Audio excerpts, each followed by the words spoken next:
Popularitas Hamas di jalur Gaza mengalami peningkatan signifikan sejak gencatan senjata diberlakukan. Warga kini memandang kelompok itu secara lebih pragmatis, terutama karena kebutuhan akan keamanan. Situasi ini dinilai menjadi tantangan besar bagi implementasi resolusi baru Perserikatan Bangsa-Bangsa, termasuk rencana pelucutan senjata Hamas. Jajak pendapat terbaru Pusat Penelitian Kebijakan dan Survei Palestina menunjukkan 51% warga Gaza menilai kinerja Hamas selama masa perang secara positif.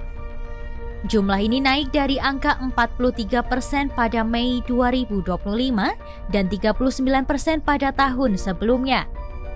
Bahkan jika pemilu hipotetis digelar, 41% responden mengaku akan memilih Hamas, tingkat dukungan tertinggi sejak akhir 2023. Survei itu juga mengungkap bahwa 55% warga Gaza menolak pelucutan senjata Hamas, sementara mayoritas lainnya menentang rencana pengerahan pasukan internasional.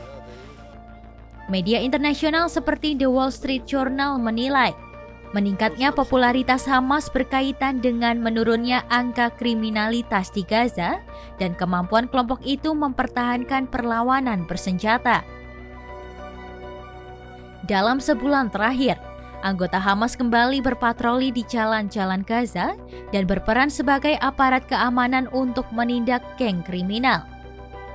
Banyak warga termasuk yang sebelumnya tidak mendukung Hamas menyambut baik situasi yang lebih tertib ini.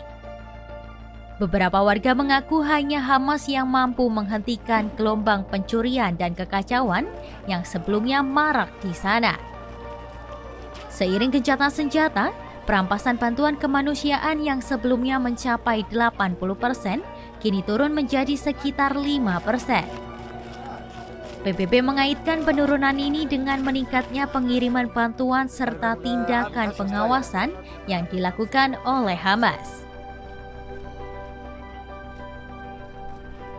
Di saat bersamaan, faksi-faksi perlawanan Palestina juga menolak keras resolusi Dewan Keamanan PBB yang diusulkan Amerika Serikat mengenai pengerahan pasukan asing dan pelucutan senjata.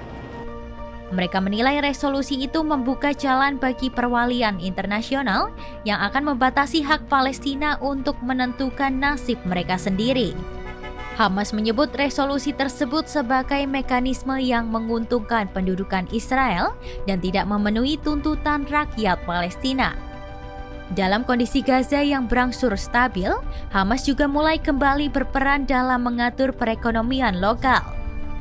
Sejumlah pedagang mengaku harga barang kini diawasi ketat dan mereka yang dianggap menaikkan harga terlalu tinggi dapat dikenai denda. Meski demikian, harga kebutuhan pokok masih jauh lebih tinggi dibandingkan sebelum perang akibat terbatasnya pasokan barang dan sulitnya kondisi ekonomi. Hamas membantah tudingan bahwa mereka menarik pajak baru dan menyatakan hanya menjalankan tugas administratif agar transisi berjalan tertib.